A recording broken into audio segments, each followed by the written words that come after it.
Senhor Jesus, obrigado, Deus, pela oportunidade de estar na Tua casa. Obrigado, Jesus, pela oportunidade que temos de mais uma vez ouvir a Tua palavra. Prepara o nosso coração. Derrama sobre nós dessa graça tão maravilhosa. Senhor Jesus, cuida de nós. Que a Tua semente, que a semente da Tua palavra agora encontre nos nossos corações uma terra fértil e que ela germine.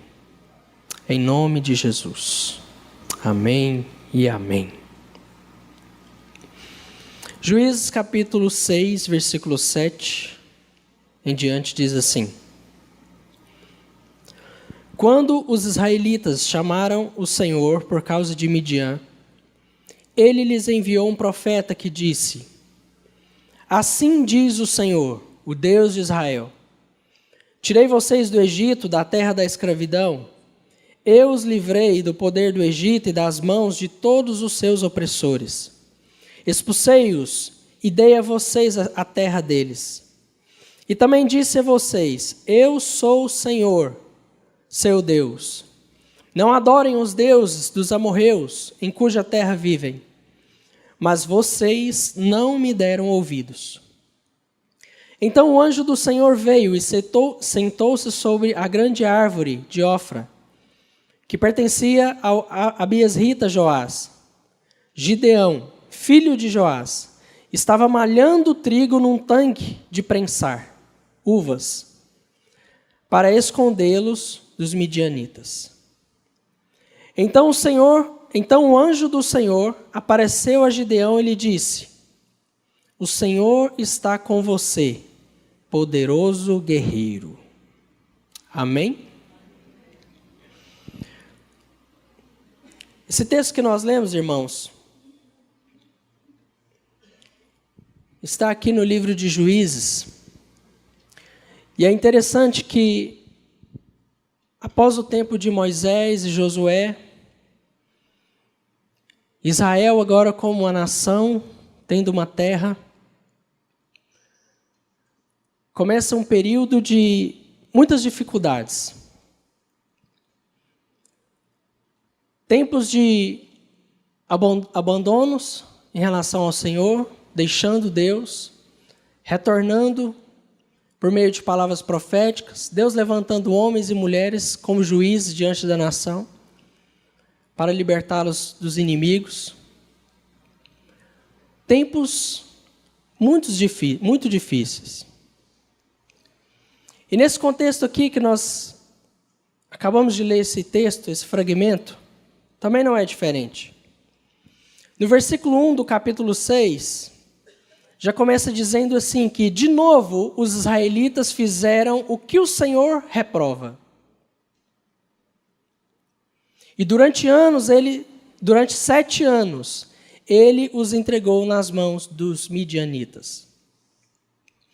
Então Israel aqui, nesse contexto, tinha deixado o Senhor, abandonado o Senhor, caído no pecado, em desobediência, vivendo um período em idolatria. E 7 anos, diga comigo, 7 anos, 7 anos de opressão. Os midianitas e os outros povos se reuniram, se organizavam para oprimir Israel. O povo de Deus estava vivendo um tempo aqui sem nenhuma perspectiva de dias melhores. E um pouquinho antes desse texto que nós lemos, eles vão explicar o que estava acontecendo com o povo. A Bíblia explica o que estava acontecendo naquele momento. Os midianitas estavam vindo, destruindo tudo o que o povo tinha. Plantações, rebanho. E a Bíblia fala que, quando eles chegavam, o povo de Israel fugia para as cavernas, para fortalezas antigas. E eu não vi se apareceu aí. Ah, já está ali, né? O tema dessa mensagem é saindo da caverna para mudar a realidade. Porque esse era o contexto do povo de Israel aqui nesse momento. Um povo que estava completamente sem perspectiva, vivendo uma frustração, que estava fugindo para as cavernas. E é interessante, eu estava lendo alguns comentaristas que diziam que naquele período tinham cavernas nas montanhas que poderiam abrigar até 4.000 pessoas. É gente. Só para a gente ter um pouquinho de noção dessa proporção, você imagina 4 igrejas dessa aqui lotadas no mesmo lugar, escondida. E enquanto o povo estava escondido na caverna, os midianitas estavam levando os rebanhos, destruindo as plantações, destruindo as suas casas. Irmãos, como é difícil um tempo assim. Imagina você, como pai ou mãe, tendo que olhar nos olhos dos seus filhos e agora ter que encarar uma realidade de sua casa foi destruída, você não tem mais o trigo para colocar o pão sobre a mesa, você não tem os animais, você não tem nada. E essa realidade, irmãos, ela é muito difícil, porque eu não sei se você concorda comigo, mas quando a gente não tem o que comer, outras prioridades não têm valor mais. Não é verdade? Tenta evangelizar alguém que não está tendo o que comer em casa. Tenta falar de casamento para uma família que não tem o que colocar sobre a mesa.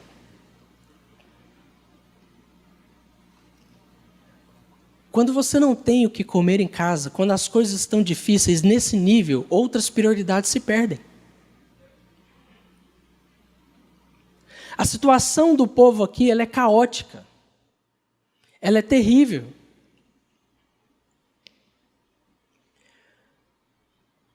Mas a Bíblia fala que em meio a essa situação o povo levantou um clamor.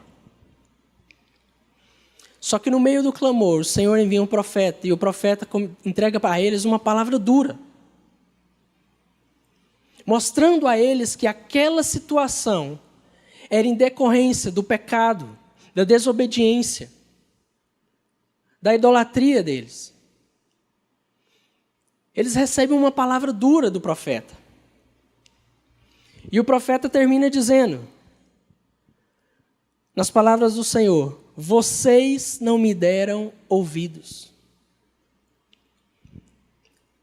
Agora, a resposta do Senhor, irmãos, não foi apenas essa palavra dura de um profeta. Como nós cantamos aqui hoje, momento de adoração tão maravilhoso, falando sobre a graça do Senhor. E aqui também nós temos um momento de graça do Senhor. Porque Deus, ele não vai somente trazer uma palavra dura por meio do profeta, mas ele vai levantar um homem. Ele vai levantar um homem chamado Gideão. E eu quero falar um pouquinho das características desse homem chamado Gideão. Por que esse homem foi usado por Deus para tirar aquele povo daquela situação? É claro que a história de Gideão, ela tem muitos detalhes. Alguns tropeços também. Mas eu quero aqui nessa tarde e noite colocar a nossa atenção nesse momento inicial aqui do ministério dele. Aonde ele foi realmente chamado por Deus para mudar a realidade daquela nação. E o primeiro ponto interessante que eu vejo aqui, a primeira característica que eu vejo aqui em Gideão é que ele foi um homem que pensou diferente e decidiu trabalhar. Repite comigo, sim, ó. Pensou diferente e decidiu trabalhar. Ao longo do texto, a gente não tem muito tempo para discorrer todo o texto, mas você vai ver que aconteceu o seguinte. Gideão, ele antecipa a colheita e leva o trigo para o lagar, para um local onde se prensava uvas. Um homem que, em toda aquela dificuldade, há 7 anos, o inimigo vinha, destruíam as plantações, destruíam as suas colheitas, levava o seu gado. Um homem para e pensa diferente. Espera aí. Eu vou me antecipar. Eu vou colher antes. E vou levar para onde eles nem imaginam que eu vou estar. Ele leva o trigo para o lagar. E aqui tem um detalhe, porque o lagar é um local de prensar uvas e já estava desativado, porque as vinhas já haviam sido tomadas pelos inimigos. Então Gideão, ele estrategicamente, ele pensa diferente. E ele decide trabalhar enquanto o povo está se preparando para correr para a caverna. E é interessante, irmãos, porque Deus pode até chamar alguém despreparado, mas geralmente Ele não chama quem está desocupado.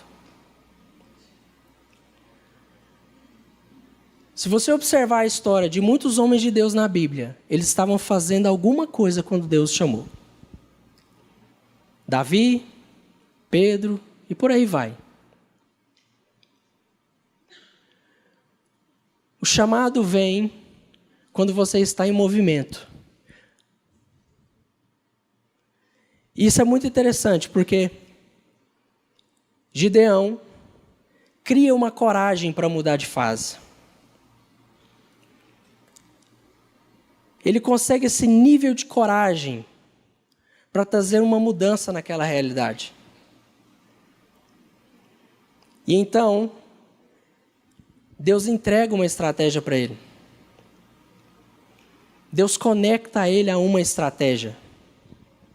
Irmãos, quem não desiste, recebe estratégia de Deus. Quem não cai no vitimismo, recebe uma estratégia de Deus. Quem não se conforma com a realidade, recebe uma estratégia de Deus. E Gideão, então, se antecipa, pensa diferente e continua trabalhando. Ele não vai para a caverna. E Deus, então, se encontra com ele e entrega uma mensagem para ele que vai mudar a identidade dele, transformar a vida dele. Sabe uma coisa que eu percebo? O inimigo, ele pode te acusar pelo seu passado, as pessoas podem te julgar pelo seu presente, mas diante de Deus, o Senhor sempre vai trabalhar quem você realmente é nele. E mais, ele aponta o seu futuro. O inimigo sempre vai tentar fazer você voltar para o passado. As pessoas sempre vão te julgar pelo que você está vivendo, pelo seu presente. Mas Deus não. Deus vai mostrar quem você é nele e vai mostrar o futuro que ele tem para você. O Senhor encontra com Gideão quando Gideão estava trabalhando. E olha o que o Senhor fala para Gideão. O Senhor está com você, poderoso guerreiro. Irmão, o que tem de poderoso num cara que está malhando trigo? É o Senhor já mostrando para ele, eu sei quem você é. O povo levantou um clamor. Deus trouxe uma palavra por meio do profeta. Mas quem Deus vai usar é quem já está trabalhando, é quem já está em movimento, é quem já está à disposição. Estão comigo aí? Uma segunda característica que eu vejo em Gideão. Por que Deus então escolhe esse homem? É que Gideão, ele se deixa tratar Diga comigo assim, um homem tratável. Gideão tem um encontro com a presença manifesta do Senhor. E naquele momento ali, Gideão, então, se a gente ler o texto aqui, você vai ver que Gideão, naquele encontro com o Senhor, ele começa a dar algumas desculpas. Quando Deus, então, entrega aquela mensagem a ele, e começa a dizer a ele, do propósito dele para aquele povo, para ele, Gideão começa ali um período de desculpas diante de Deus. E Gideão vai colocar duas questões diante do Senhor. A situação dele e a situação do povo. Gideão vai dizer assim, Senhor, se o meu povo, se a minha tribo é a menor, a minha família é a menor da minha tribo e eu sou o menor da minha família.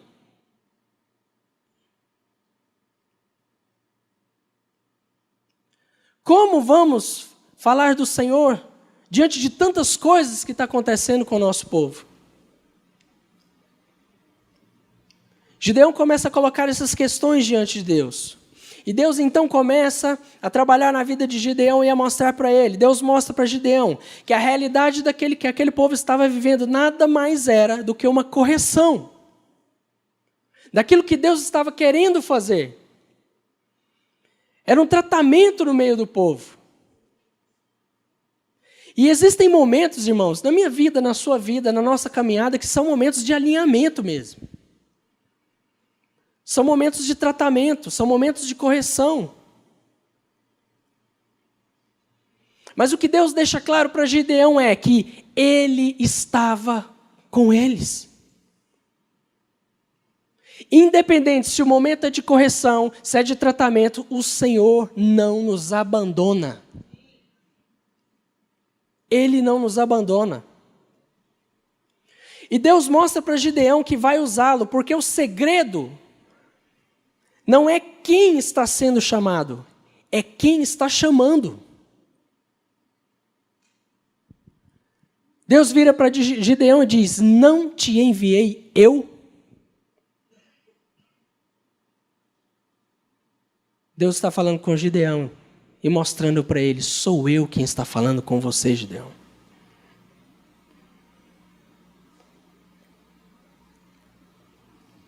Então a questão, irmãos, não é se você está preparado ou não, é se é o Senhor quem está te chamando.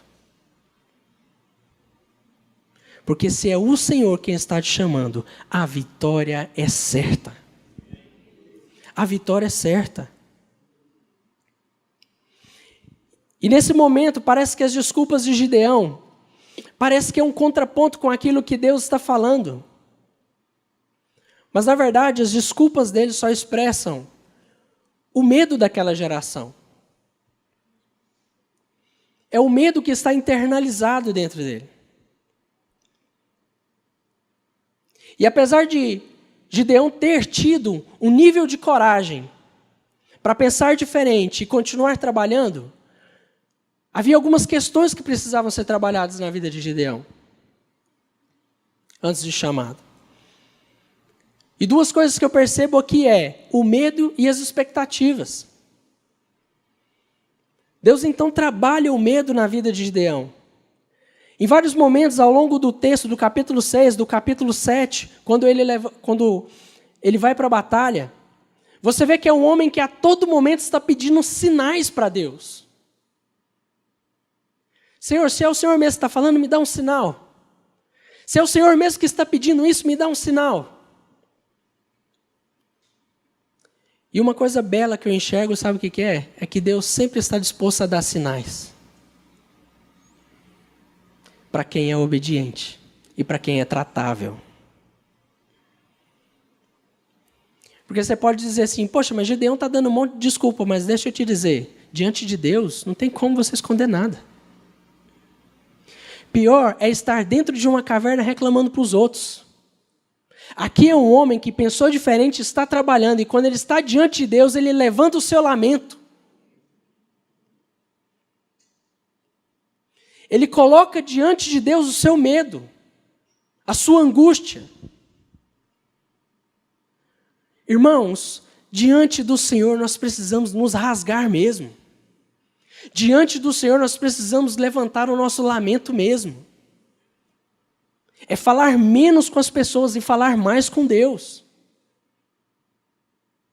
Porque reclamar com as pessoas, falar com gente que não vai resolver nosso problema, não dá em nada. Mas começa a levantar seu lamento diante do Senhor. Começa a entregar a Deus aquilo que está te angustiando. Começa a colocar diante de Deus aquilo que está te preocupando. Você vai ver que Deus vai te dar sinais. Você vai ver que o Senhor vai entregar vitória para você. Você vai ver que Deus vai trabalhar a sua identidade. É o Senhor que vai te encaminhar e Ele vai te dizer, não te enviei eu, vai. A vitória é sua. Gideão se deixa tratar. Gideão se coloca diante do Senhor. Diante daquela presença manifesta do Senhor. Isso aqui é um caso de teofania. Quando a presença de Deus vem à terra. A presença de Jesus antes da sua vinda. Olha que graça maravilhosa, irmãos.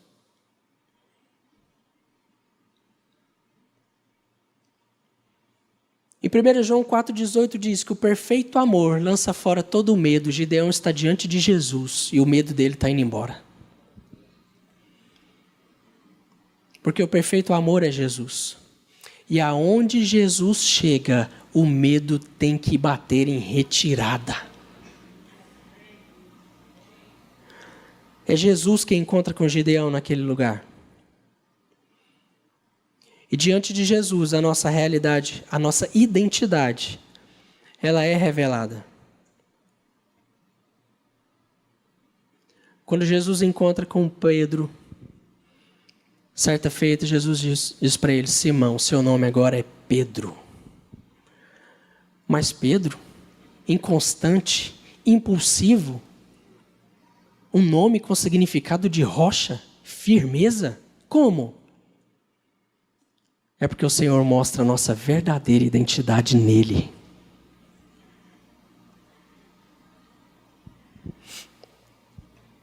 Quando Jesus assenta no trono da nossa vida, o medo não nos domina mais. E quando o medo vai embora, alguns ídolos começam a cair. Muitas das vezes, os nossos medos têm a ver com alguns ídolos que nós temos no nosso coração. Sabia disso? Aquele povo estava morrendo de medo, porque eles caíram em idolatria. O que estava empurrando aquele povo para as cavernas era a idolatria, eram os ídolos. Nós precisamos ter um encontro com Jesus tão genuíno, a ponto dos nossos medos irem embora e os nossos ídolos caírem por terra. Porque muitas vezes colocamos ídolos no nosso coração, coisas que tomam o lugar de Deus na minha vida e na sua vida.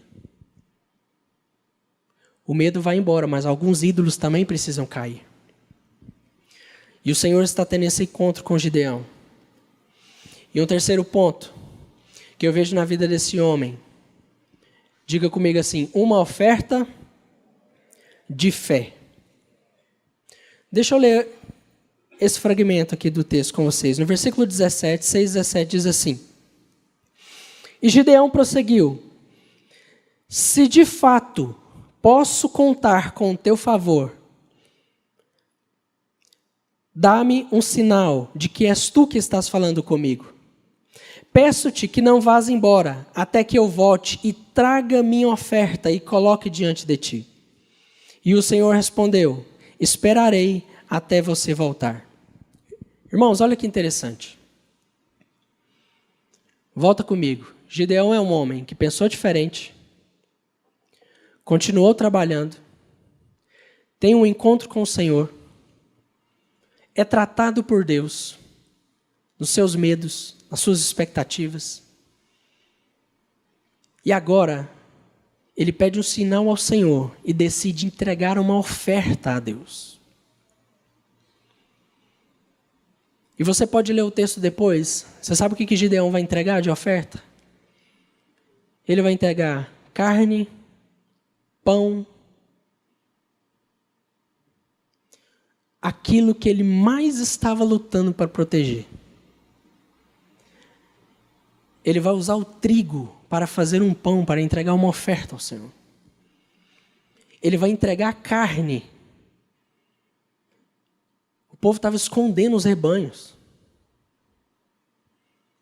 Gideão entrega aquilo que ele tinha de mais valioso naquele momento. Ele não entrega do que está sobrando. Ele não entrega do que ele tinha a mais. Você está entendendo? Aquilo que ele estava lá trabalhando, escondidinho, para guardar, para manter. Ele agora vê em Jesus uma oportunidade. Ele fala: Senhor, o Senhor não vai sair daqui sem me dar um sinal. Espera aí que eu vou te trazer uma oferta. E mais interessante ainda, Deus vira para ele e fala: pode ir, eu vou esperar. Ei, quando você prometeu uma oferta para Deus, Ele vai esperar a sua oferta. Cuidado. Cuidado.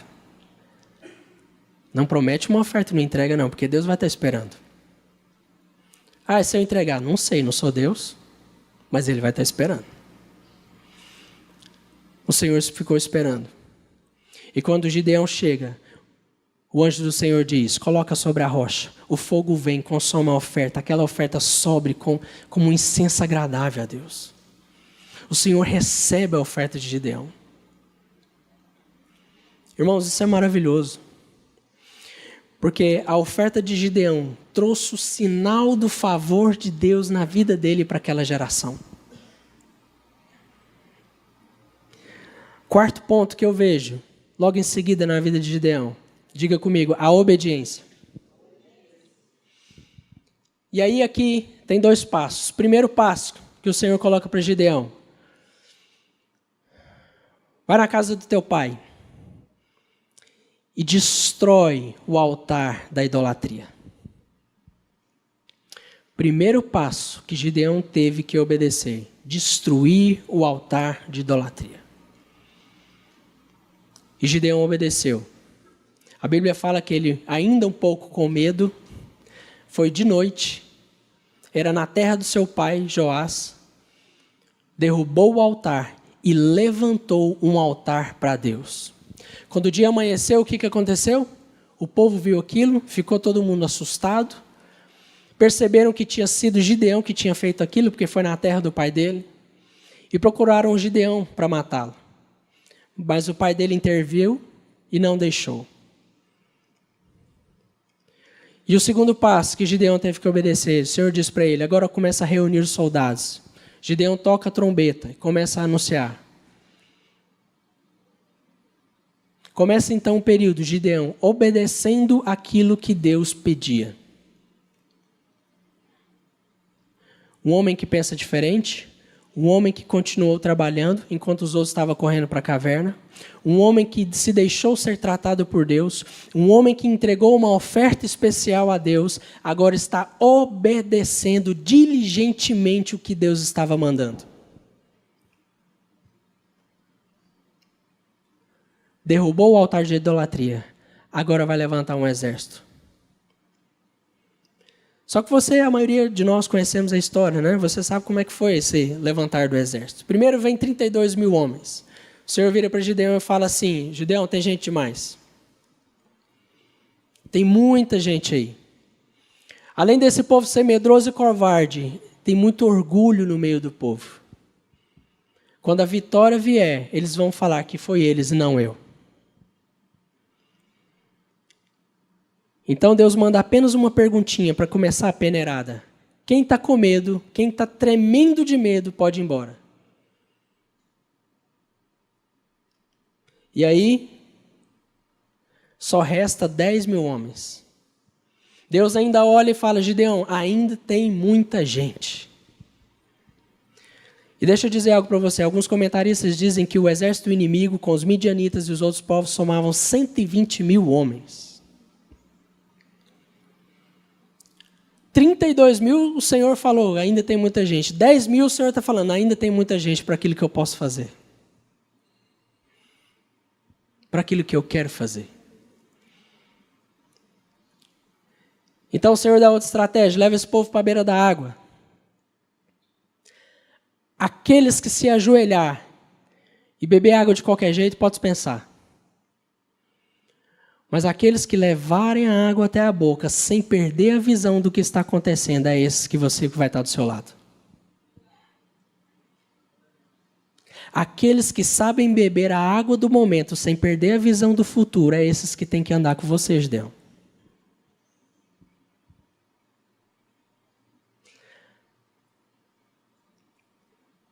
Sobra 300. 300 homens contra uma estimativa de 120 mil homens. Quer mais um detalhe? O Senhor enche eles de armas. Trombeta, vaso de barro vazio e tocha. Armamento pesado. E o inimigo? Carroças, camelos, cavalos. Irmão, as coisas de Deus são loucas mesmo. Mas tudo isso para a gente dizer que é para a glória dele. É para a honra e glória do Senhor. E vem o momento da batalha. O que acontece? Não posso me alongar. A Bíblia diz que quando o povo grita, à noite, à meia-noite, o povo grita, sacode as tochas. O exército do inimigo fica maluco. Eles ficam desesperados. Parte deles fogem. Parte deles se dispersam. E parte deles começam a matar uns aos outros. E aí você pode pensar o seguinte: nossa, eles ficaram tão loucos assim? Sim, mas nem tanto, porque tem um detalhe. Havia também um costume de alguns povos em que eles preferiam se matar ao morrer pela mão dos inimigos. Muitos se mataram ali por causa do orgulho. Deixa eu te dizer algo, não se preocupa quando o inimigo se levantar contra você. Não se preocupa quando o inimigo colocar muitas pessoas contra você para puxar o seu tapete para querer te derrubar. O próprio orgulho faz isso por você. Deus usa o orgulho para derrubar as pessoas, os seus inimigos. Fique em paz. Fique em paz. As armas que o Senhor coloca na sua mão são armas de fé. Compreende isso? Quando as tochas se levantam, quando os vasos se quebram, o inimigo se destrói. O orgulho do inimigo se colapsa. E a outra parte que foi embora, aí tem um negócio interessante. Porque o texto vai dizer que parte dos inimigos vão correr, vão embora. E havia uma parte do povo de Israel que Gideão não tinha convocado para a guerra, que eram os Efraíns. Então Gideão manda mensagens e eles perseguem esses midianitas que estão correndo. E havia ali então 2 líderes muito importantes deles, que estavam fugindo, 2 líderes dos inimigos. E a Bíblia fala que então os Efraíns cercam eles, matam eles. Um vai morrer sobre a rocha. É a Bíblia quem fala. O texto diz assim: um desses líderes dos midianitas, dos inimigos, vai ser assassinado sobre a rocha. E o outro vai ser assassinado no lagar.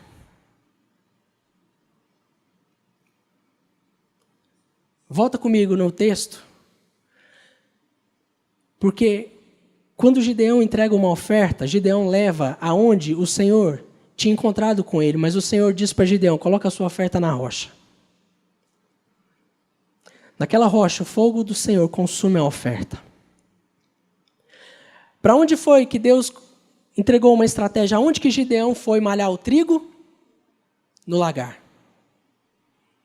Irmãos, quando você decidir não desistir, quando você decidir sair dessa mediocridade, sair do conformismo, quando você decidir não se acostumar com a realidade, quando você decidir não se acostumar com a opressão, o Senhor vai entregar os seus inimigos na sua mão e Ele vai te mostrar que foi por você ter pensado diferente, por você ter entregado aquela oferta especial. Ele vai te dar sinais, Ele vai te mostrar que valeu a pena ser tratável, valeu a pena servir a Deus, valeu a pena não se acostumar com a realidade.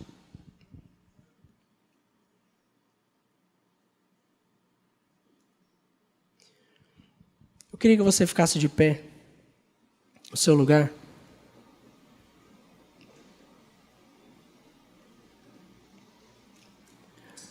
Eu quero concluir, irmão, essa mensagem. Como eu disse, o texto, essa história de Gideão, ela tem muitos detalhes. Mas eu quero que você fique nisso comigo. Por que Deus escolheu esse homem? Em um tempo de tanta dificuldade, em um tempo de tanta angústia, de tanta escassez, em um tempo de tanta opressão do povo, onde todas as expectativas estavam caindo por água abaixo.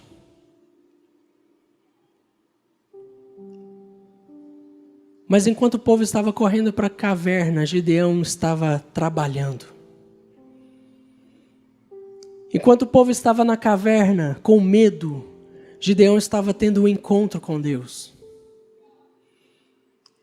Enquanto o povo estava se martirizando,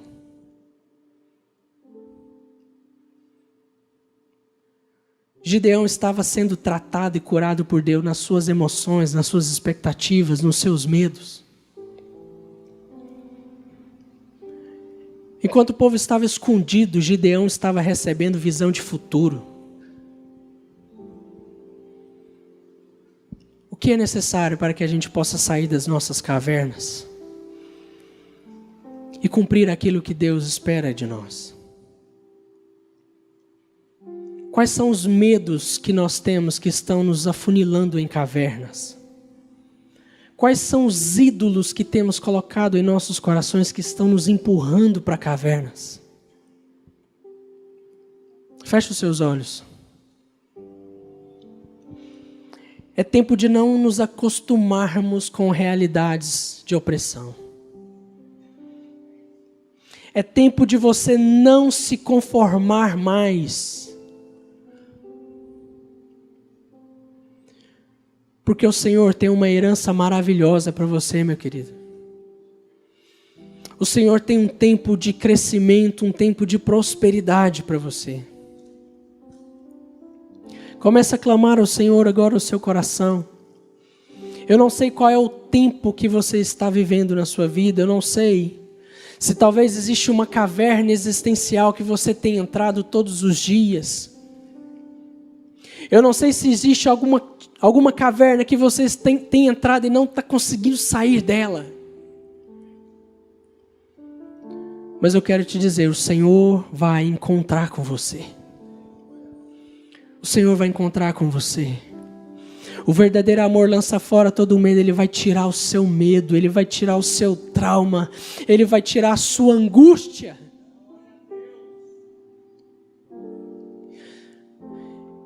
Ídolos precisam cair. O que está roubando o tempo de Deus na sua vida precisa cair agora. Comece a orar. Comece a buscar a Deus. Comece a clamar por Deus. Irmão, 7 anos de escassez. 7 anos de opressão que aquele povo estava vivendo. Mas Deus encontra um homem que num ato de coragem ele decide: eu não vou fugir mais, eu não vou me esconder mais. Senhor, trata comigo, trata os meus medos, trata a minha angústia, trata a minha baixa autoestima.